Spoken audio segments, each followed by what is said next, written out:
So, King Charles to the rescue? The President of the United States wined and dined with all the pomp and circumstance of a state visit to Windsor Castle. Second one for Trump. We'll ask about honor guards, flyovers of jets, and celebrity royals rolled out to woo a Trump whose worldview aligns more with the far right's Nigel Farage than with Labour Prime Minister Keir Starmer. For more than a century, that special relationship between Britain and the US has always been a mismatch. But as Starmer gets set to sign deals on tech, defense, nukes, just how much of a mismatch? Trump's appeasement of Russia over Ukraine, his steadfast support for Israel's demolition of Gaza, his hardball approach to tariffs and trade have the UK drawing quietly closer to Europe. But in practice, is Britain becoming more, not less, dependent on the United States? Today in the France 24 debate, we're looking at that royal treatment for Trump, and with us from Windsor in Berkshire, just west of London, France 24 correspondent Bénédicte Paviot. Thanks for joining us. You're welcome. We'll talk about the royal treatment. Yes, we will in a second. From London, Richard Johnson, senior lecturer in U.S. politics at Queen Mary University, London. Thank you for being with us. Good evening. Pleasure to be here. Jeremy Stubb chairs the Association of British Conservatives in Paris. How are you? Good evening. And in a previous life, he reported from London. Journalist Pierre Tran covers a changing defense industry right here in the French capital. How are you? Good. A reminder that if you're on the go, you can listen to the show wherever podcasts are streamed. Bénédicte Paviot, I'm gathering it's dinner time soon where you are. It is dinner time soon for some very lovely brochettes, to use a French word, of dignitaries who will be here. Of course, besides the King and Queen Camilla and Kate and William and President Trump and his wife Melania, there will be the British Prime Minister Keir Starmer, also along with his wife Victoria. And as the tradition also, and apart from some very big tech bosses who will be there, the tradition is that there be political opposition leaders. And Kemi Badenoch, the leader of the Conservative Party, will be there. But there's an interesting person who's actually, for the first time, boycotting this banquet, and that is the leader of the Liberal Democrats, Ed Davey, who wants to make a point without disrespecting, he says, the monarch, and he hesitated long and hard, but he has decided to boycott the banquet. He wants to draw attention to what is happening, the humanitarian crisis in Gaza, and therefore he's decided not to attend. And that is certainly a first for him, and quite unusual. We're looking at those images from earlier in the day, Bénédicte, and it's quite a sight because all this is happening very far from the public eye. Yes, it's very close to us physically, geographically, very spectacular, and that is one of the many things that is recognized throughout the world of not just the soft power of the royals, the British royals, and of course we know the great admiration that during his first term and before and afterwards President Trump had for the late Queen, 3 years, of course, since she left us, and also the great friendship that he has, as he reminded us on Air Force One last night, for now King Charles. Of course, he knew him when he was already Prince of Wales. And there's a great respect for the United Kingdom, not least also because he had a Scottish mother. He owns some golf courses and invests in the UK. And also, of course, without talking specifically yet in the debate about the special relationship, but the historical relationship. And of course, not least, I might throw in there the fact that the United Kingdom is one of the has permanent seat on the UN Security Council. But there are possible controversies which we may come on to, for example, about Gaza and the recognition that the United Kingdom will have for the Palestinian state, like France and other countries, and that could be a controversy. And also, last night we had that flashing just to set the scene, and besides the protests, some that were happening in London that are actually very much more muted than they were during the first term. But of course, flashing up Jeffrey Epstein, Virginia Giuffre and President Trump on the castle, I gather that it was some people who actually hired a room and who managed to do that. 4 people were arrested and that was quickly stopped. But possible controversy maybe tomorrow we will see, and some more difficult subjects when we turn to politics. But today it was ceremonial, it was grand, it was 1,300 soldiers, it was a fly past, it was spectacular.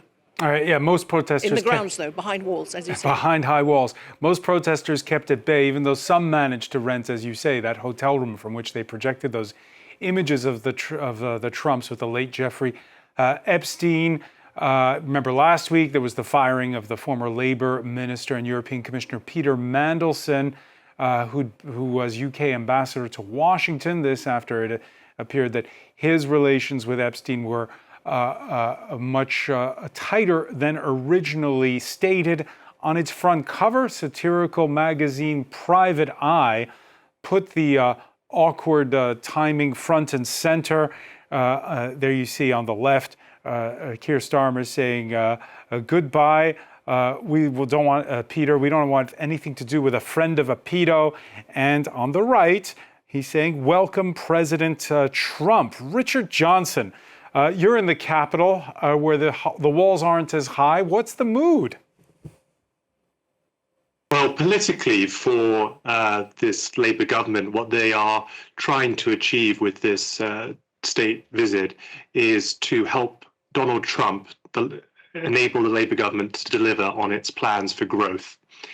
This was the main promise that the Starmer government made when they were elected last year, and so far that goal has been fairly elusive.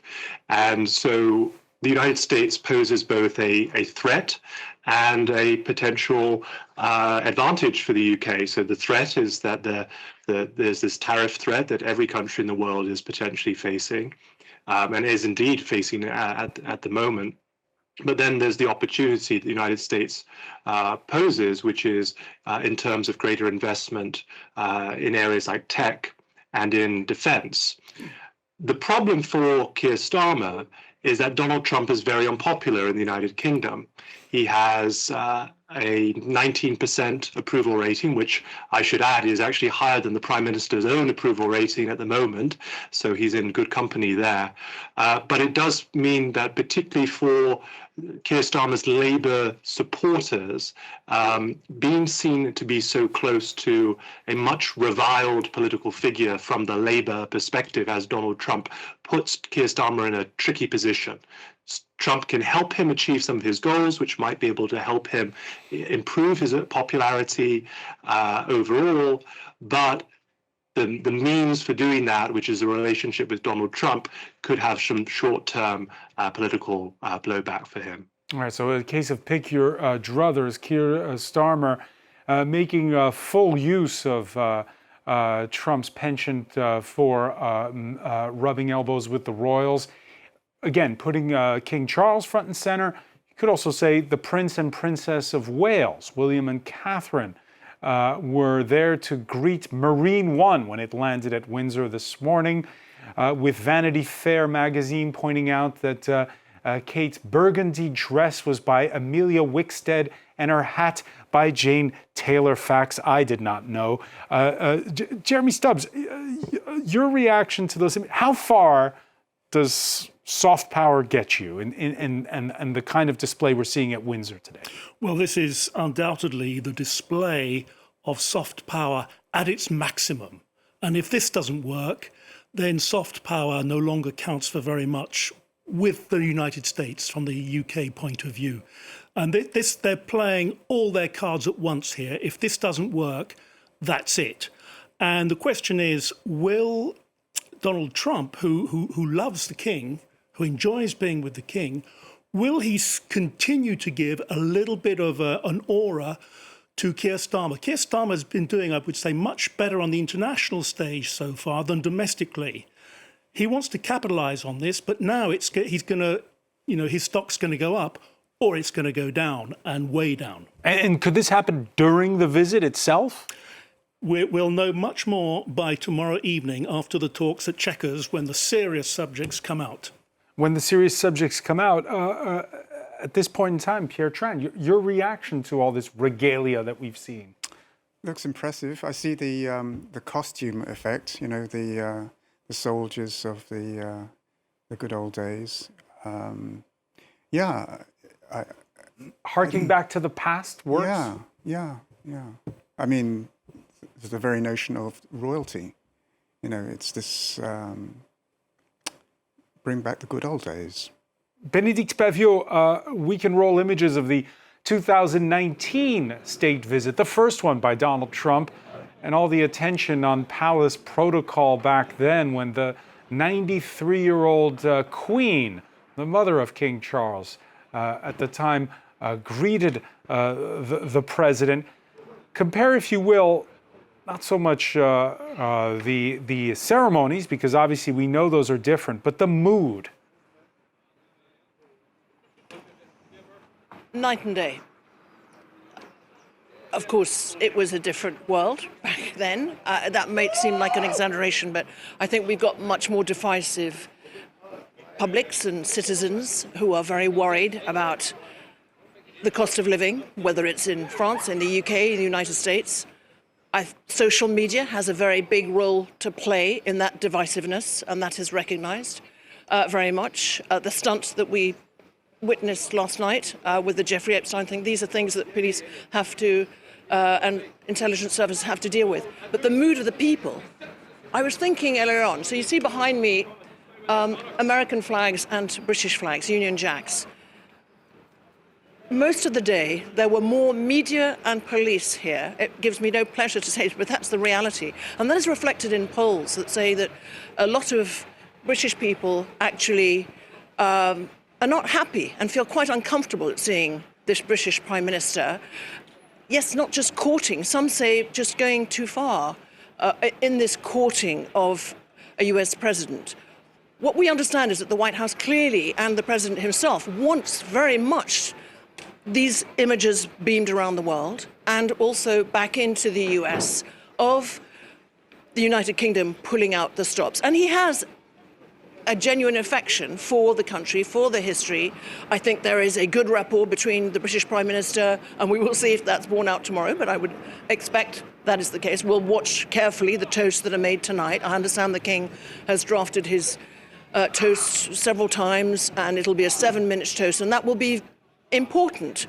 But some people feel deeply uncomfortable. And what we saw actually is much bigger protests, which may seem to contradict what I'm saying. But for us to stand here, to see no security barriers, for an American president to come and do a state visit, and yes, because of security behind closed walls, but not see an enthusiastic crowd here for a US president, I think that's quite staggering when we stop and think about it in the light of history. But that's this reality here in September 2025. Yeah, and everything carefully stage managed, Jeremy Stubbs. There is that moment when there's a private conversation. It's possibly already happened between Donald Trump and King Charles. How does it work? Is King Charles groomed on what to say, or can he speak his mind? We know he's an environmentalist, that he at loggerheads with Donald Trump on more than that issue. Well, he probably knows better than anyone what he should say in the circumstances. He knows that he is, in a sense, the ultimate ambassador for the country. And since he's become king, he's been prepared to play down a little bit some of his own personal causes. And he knows how important this is for the government. The government will no doubt have told him it's very important, but he won't have needed to be told. He's an expert at this kind of thing, more than probably most of the other people who are there. Of course, he cannot say anything, though, on the issues that are the most important for the country. He can only, in a way, be nice to the big, powerful man from across the water and, in a way, crave his indulgence. And of course, Richard Johnson, the speech that will be read, that 7-minute speech that Bénédicte Paviour was telling us about, that's one that will have been looked over, some say even perhaps written, right, by the Prime Minister's office. Yes, every word will have been combed over. This is maximum diplomatic niceties here.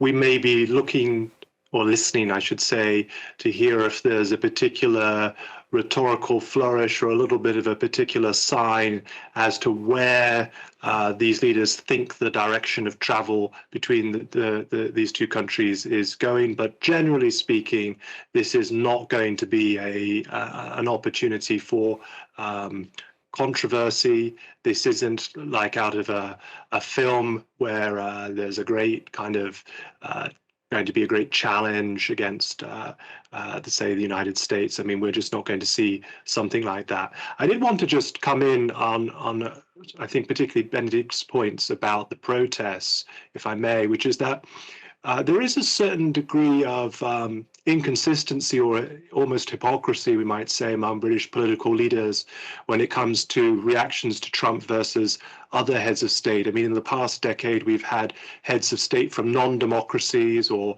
semi-democracies or countries with serious human rights questions. We've had UAE, Kuwait, Qatar, China. Xi Jinping's been given a state visit to the UK.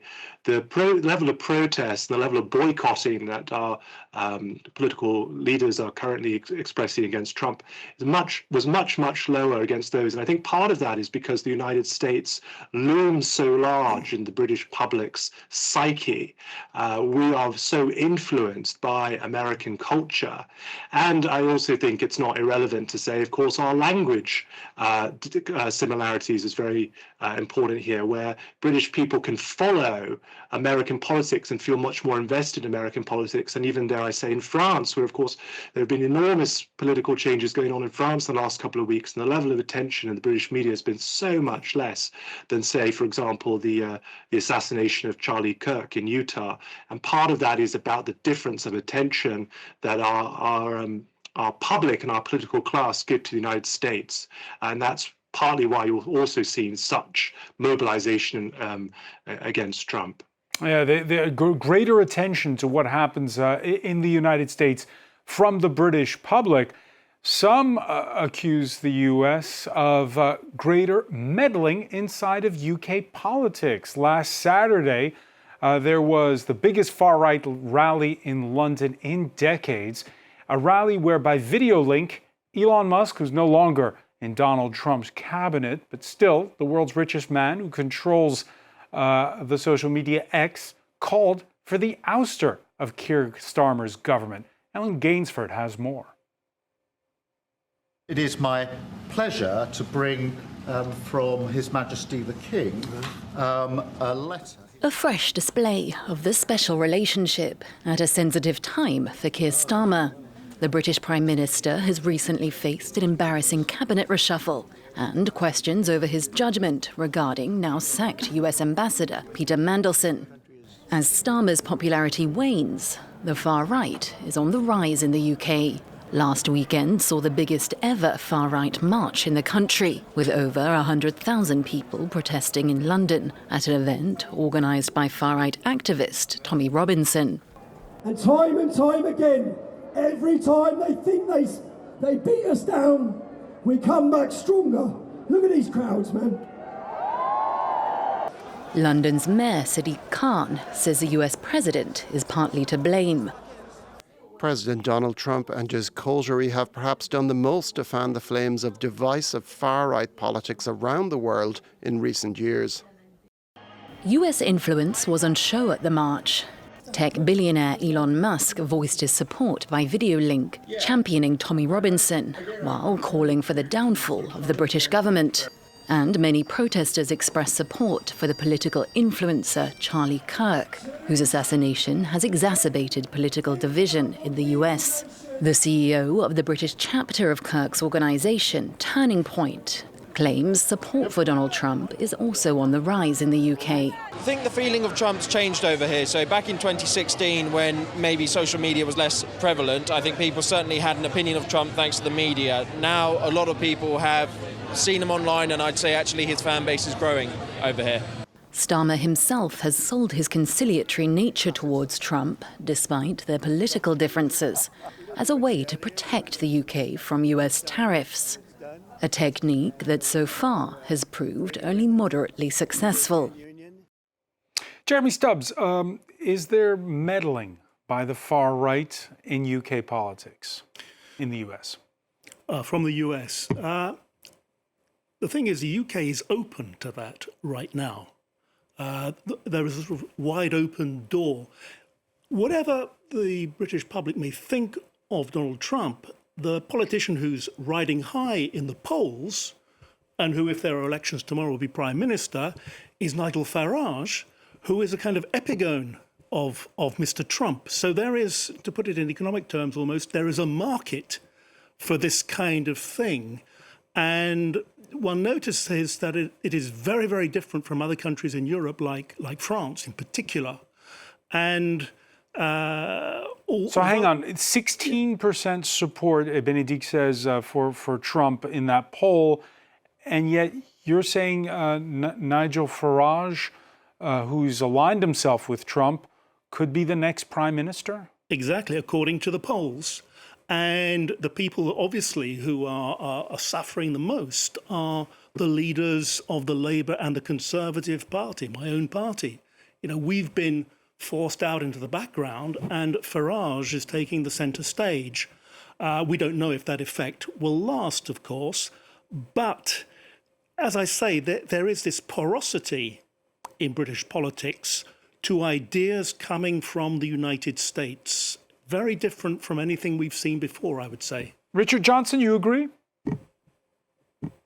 Broadly, I would, yes. I mean, part of the Farage-Trump, I'll just add one sort of caveat to the Farage-Trump story there. So last year, Nigel Farage made a great deal about his closeness with Donald Trump and was going over to the United States. And some people even wondered if he would actually stand for Parliament in the general election of July of 2024 over here, because that would be a distraction from him being able to spend time following Donald Trump in the American election.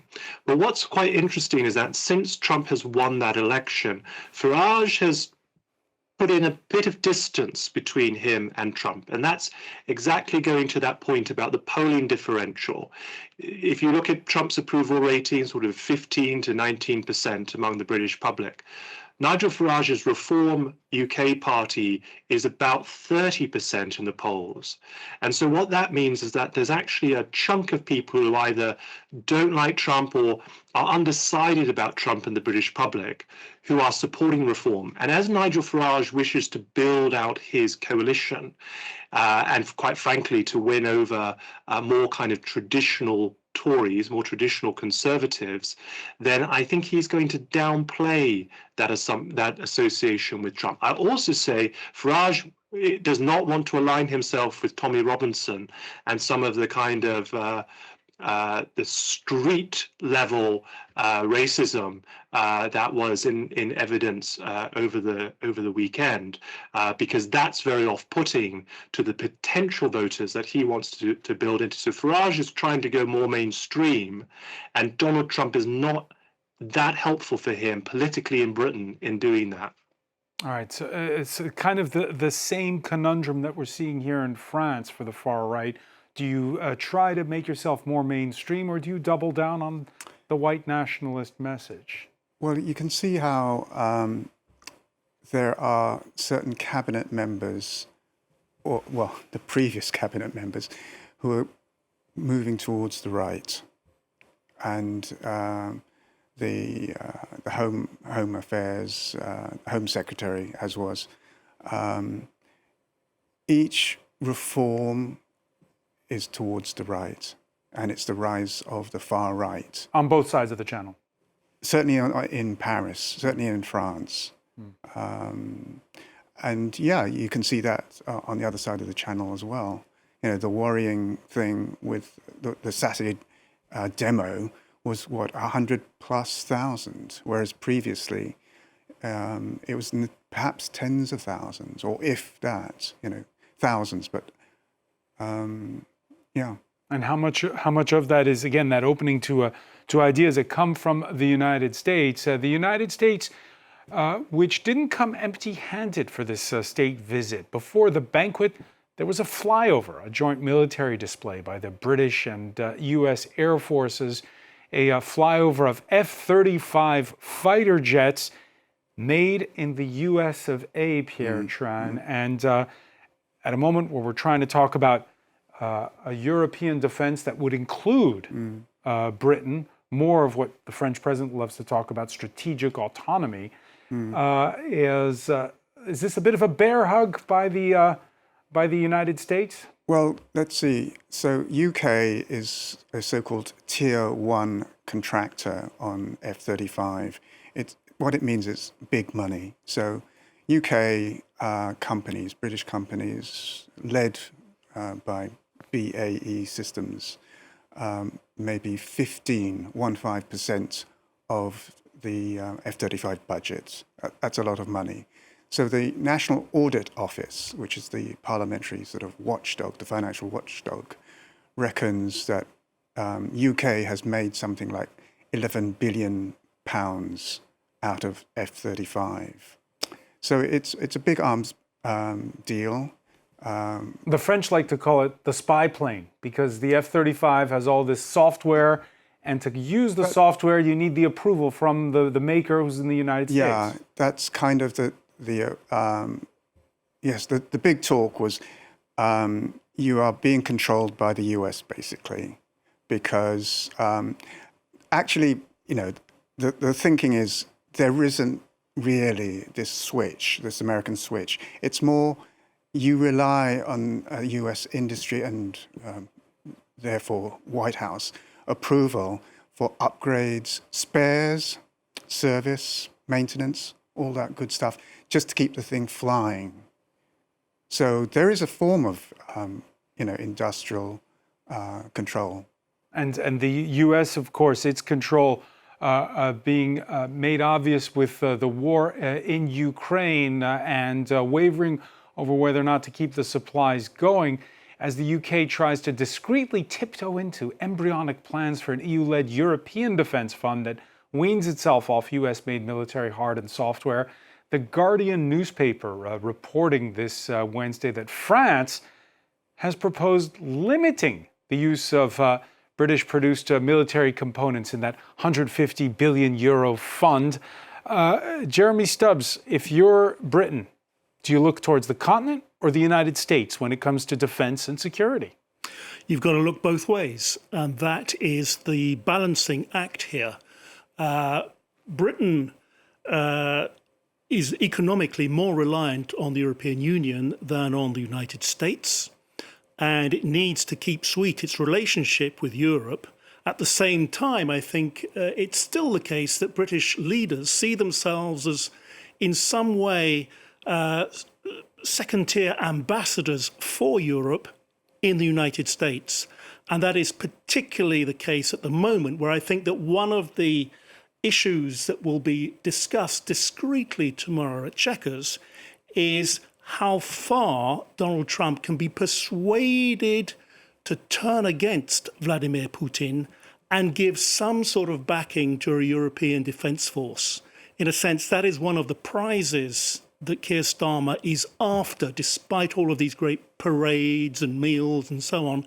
That is one of the things at stake, and he's trying to do something that very often British leaders in the past have done as well.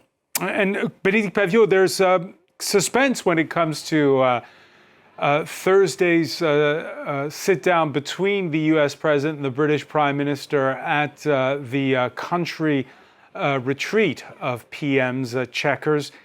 We don't know whether they'll be taking questions from the likes of you. Well, I have been told and assured by Downing Street that they will be taking questions. But, we see what happened, of course, very different setup in Alaska, where suddenly President Putin spoke first and then President Trump spoke. And then suddenly the room was aghast because it was two statements and no questions. Hopefully that won't happen tomorrow. Can I just come back very briefly about the political parties? It is deeply worrying, not just for the Conservative Party after 14 years in power, but also for the Labour Party, that in the polls, we were concentrating on how well, for the moment, for the last 5 months, Nigel Farage's Reform UK was doing. But the Tories and the Labour Party together are polling less than 40%. So there is indeed a vacuum. About defence, may I remind you, alas, that the F-35 jets did not, British and American, fly because of weather problems. So we had the Red Arrows, which was fantastic. As far as defence, and I could even say as somebody who's half French, half British, I have been aware all my life of how hesitant, stroke nervous, stroke unhappy here in the United Kingdom any talk of a European army. That exists, that was part of the Brexit vote, that is part of the UK's independence, sovereignty, what you will. That is how that is perceived. I'm not saying what I personally believe, I'm saying what is perceived here.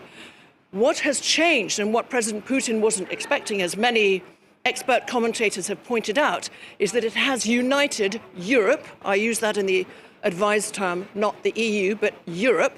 Therefore, we have seen this British-French cooperation, which actually, frankly, if we were to believe the tabloids, it has actually always existed, but it has become strengthened. And we've seen President Macron, we've seen Keir Starmer very much leading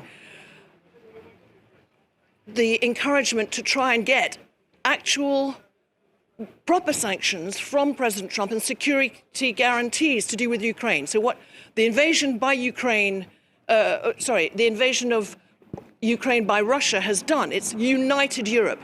And this is where we're seeing slow, quiet movements and an evolving position, I think, here about what European defence. The reality is that since the end of the Second World War, all these countries have not been spending enough on defence. They have been over-relying on the United States. And I think everybody now, whether it's some populations, but certainly the leaders recognise and have been forced to the table of pledging more of their GDP on defence. That is the real world Pierre and the Tran? real threats. The defence cuts in Europe came after the fall of the Berlin Wall. They called that the peace dividend. So that's where the big defence cuts. Up to then, it was pretty hefty spending. Is there a change in the last year, the last 2 years, when it comes to Britain's attitude towards European defence? As Benedict points out, the bilateral relationship with France, that never went away. So the two countries, UK and France, have their own seats in the Security Council. They're the two European countries as nuclear powers. The French are very proud of the fact that it's all home-built stuff, whereas the Brits rely actually on US nuclear war, not the warhead, sorry, but the missiles, the Trident missiles, all that good stuff. They bought in all that stuff from Polaris and courtesy of Mr. John F. Kennedy. So there is a dependence of technology on the US. And then along comes Ukraine and, Mr. Vladimir Putin, actually. And that's where there's a shift. And that's more recent. So when Monsieur Macron, the French president, went on the state visit to Mr. Starmer, one of the things that came up was increased, closer, tighter British-French nuclear cooperation. There was some already in the 2010 Lancaster House Treaty. There was a separate treaty specifically on closer nuclear cooperation. So, Richard Johnson, does the visit of Donald Trump sort of kill the momentum for that shift towards closer ties with France, closer ties with other Europeans that are trying to boost their own military complex? No, I don't think it kills it off for a couple of reasons. The first is Jeremy's point that the United Kingdom has always had to look both ways. It's had to look both to Europe, but also it's had to look beyond, not just to the United States, but historically it also used to look even more out to the Commonwealth. And there are still some vestiges of that. You can see that, for example, in AUKUS, which has created some consternation in France. So it's a constant push and a pull on that respect. But the second point is that Trump is not going to be particularly upset if Europe takes more responsibility for its own collective defense. Indeed, that really is something that Trump has been saying since he was first elected president in 2017, is to say that the United States needs to pull back and the Europeans need to step up. And so actually, if there's a political move within Europe to take more responsibility and greater autonomy for defense, then I don't think that's something necessarily the United States would entirely regret. So Donald Trump doesn't mind the UK making and buying European when it comes to its own defense, but it's a different story when it comes, for instance, to tech. Announced at the white tie banquet inside of the U.S. delegation behind the walls where Benedict is standing, tech titans like OpenAI boss Sam Altman, and there you see him, the chief executive of chip maker NVIDIA, Jensen Huang, and there it's very much, Richard, about buying American. Absolutely, and of course, the United States is going out to bat for its own interests and economic interests and economic cooperation with the United Kingdom. Don't get me wrong; I'm not saying that the United States is saying, "Please, Britain, don't buy American." But I think what they are saying is, particularly when it comes to troops on the ground, when it comes to investments, supporting countries that are within the kind of danger zone with Russia, the United States is saying, look, European countries, including the United Kingdom, this is on your doorstep, and we're looking for you to take responsibility more on that. With respect to tech, I mean, this goes back to the point I made at the very start of the program, which is this visit is part of the British Labour government's growth agenda project, where they know that the success or failure of this government will ultimately rise or fall on the basis of whether they can get the economy growing and whether they can spread that growth across the country. And so the United States offers some possibilities, both in terms of tech investment and also in terms of defence procurement and investment, to both grow the British economy and also to help secure jobs in Britain, in parts of the country that are the so-called left behind or the deindustrialized parts of the country on the sort of more peripheral fringes and in the north and the Midlands as well. When it comes to, we talked earlier, the concept when it came to defense of strategic autonomy, Jeremy Stubbs, tech and the artificial intelligence race, how will this make the United Kingdom much more dependent on the United States in the years to come? Well, the aim is to create the sorts of exchanges and mutual investment that will come to fruition as, we've just heard it, the key word is growth.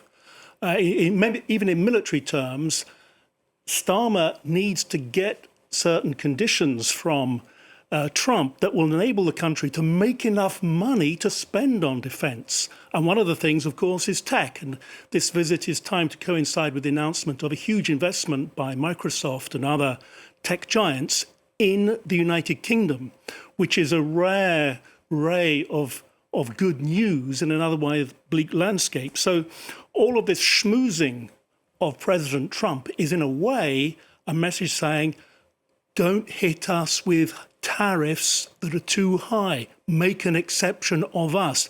We already know that apparently Trump has given the UK lower tariffs, but it's not clear yet if it's really a better deal, because there's a question of quotas, etc.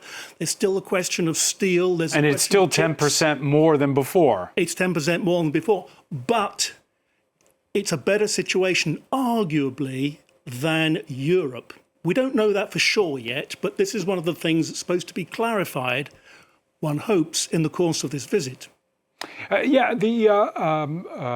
Sam Altman and his ilk in those white ties at the banquet. Well, they're no friends of Elton John or Paul McCartney or Kate Bush or a host of other British pop icons who are sick and tired, they say, of AI stealing and profiting from their work. Bénédicte Paviot, again, the arrival of Trump with in tow those tech titans, how does that going down where you are?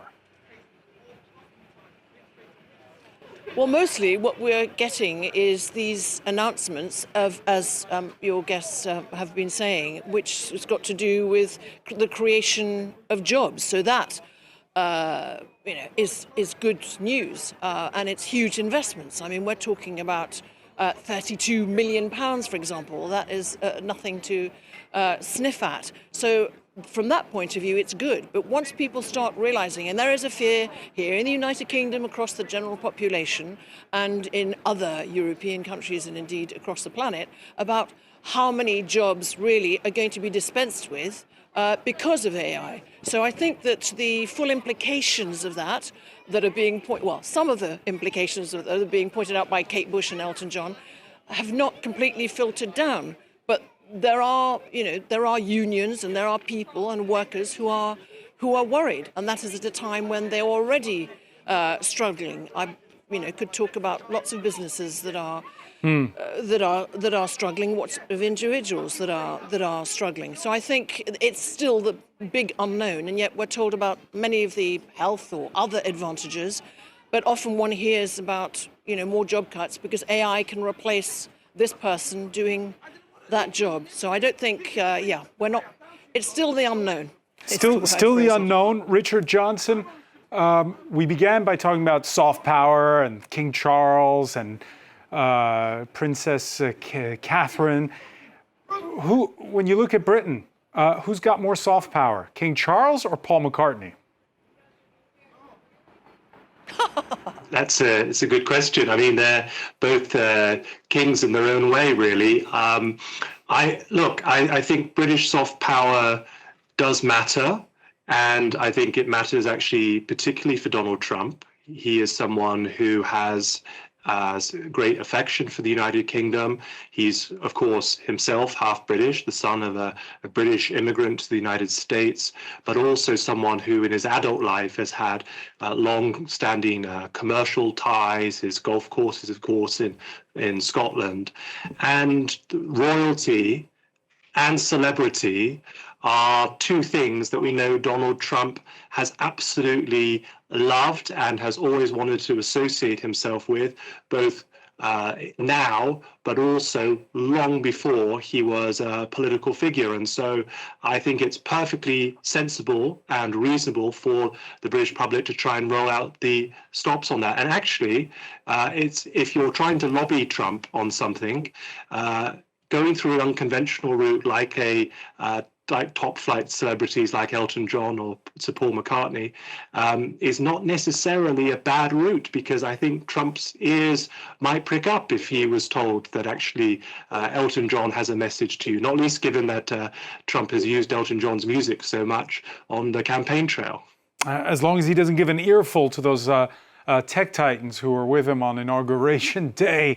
Many thanks, Richard Johnson, for being with us from London. Bénédicte Paviot reporting from Windsor. Pierre Tran. I also want to thank Jeremy Stubbs. Thank you for being with us here in the France 24 debate.